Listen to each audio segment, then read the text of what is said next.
Hi friends, welcome once again. It's me, Terry Thuo, the founder of Upya TV. I welcome you here. Thank you so much for subscribing to my YouTube channel. Thank you so much for your feedbacks. I really appreciate your support in everything that you do. And I'm so grateful that you take your time to watch, to share, and everything that you do to support me. And if you're new here, please be coming more often. And if you have any suggestion for something, a topic you'd want to hear, anything you'd want to hear, we are here to encourage and inspire one another. And I am more than willing to air it.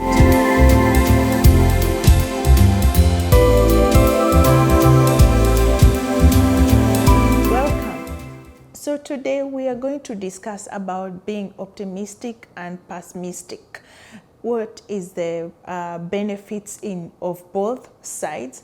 When you are optimistic, it's when you know those people, free going, easy going, no matter what, everything is going to turn out okay, and you're good, you're optimistic. I love being around people who are optimistic. To some extent, you enjoy the company of people who are optimistic because they see the brighter side of things, Even in the middle of the grief, optimistic people, they see the brighter side of things. And these are people you want to be around with, especially when, at all times, not when you're going through hard time, no, even when you just want to have a critical thinking about something, you want to have these optimistic people help you. They can help you sometimes to encourage you. Maybe you are stuck somewhere and they show you the brighter side of life, right? So let's say, for example, you want to start a business. Someone who is optimistic will tell you, yes, go for it. You're good, you're great, you'll make money, that is a good idea. And they're very encouraging, and they will help you to make that leap because they don't overthink things. People who are optimistic, most of the time they don't overthink stuff, and that's why they are able to bounce back quickly. They are able to do things in a certain way than the people who are generally not optimistic. So, and this is other side of being pessimistic. People who are pessimistic, they are people who look at the big picture. Being pessimistic, sometimes people mistake this kind of a person to be a negative person, but no, it's not negativity. Being pessimistic is a person who looks at the whole picture, the risk and the benefit, and they weigh out the options. For example, someone who is pessimistic, they look in the broad picture. They can see, if you want to start a business, they see the risk, how much you're gonna lose. They see maybe you might not get the clients, how much money it is involved, how much time, and things like that.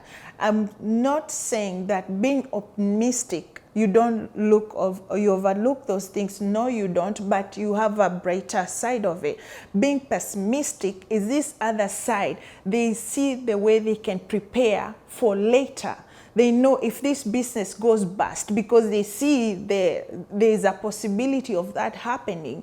The business might fail, or whatever it is, project you have might fail, or the job that you have, you might get fired, the contract might finish and it's not there. So people who are pessimistic, they plan ahead.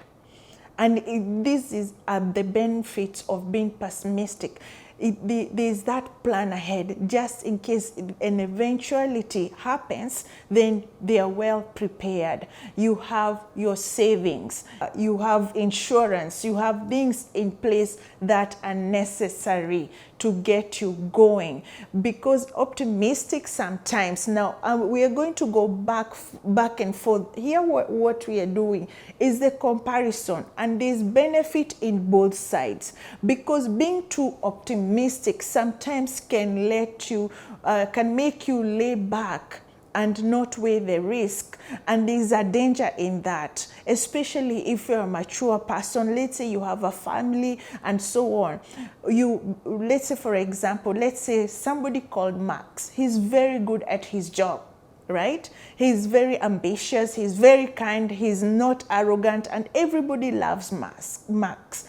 And in this career that Max is, he's very wonderful at whatever he does.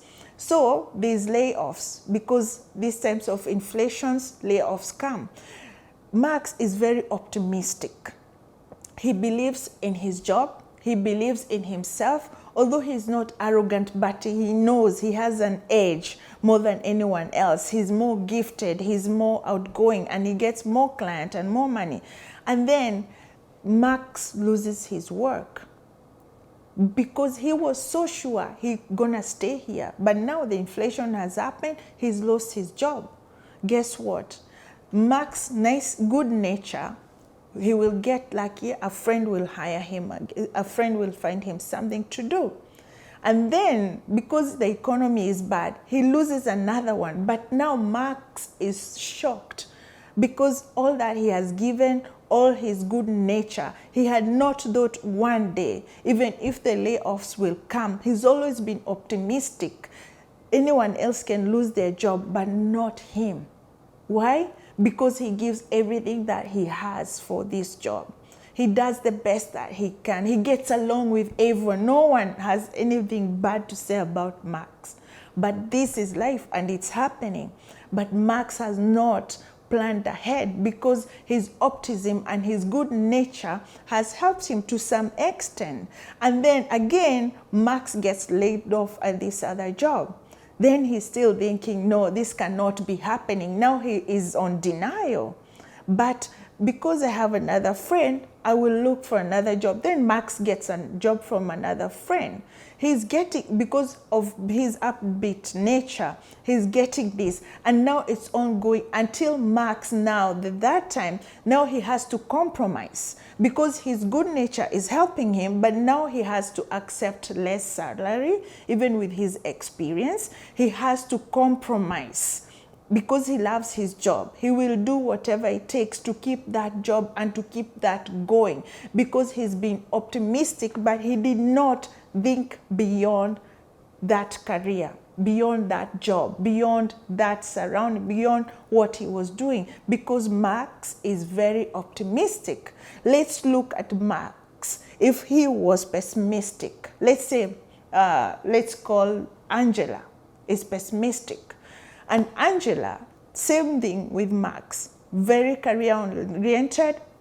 She's well organized, and she's thinking, well, if this job goes wrong, and she started seeing the inflation, she decided to go back to school, to night school.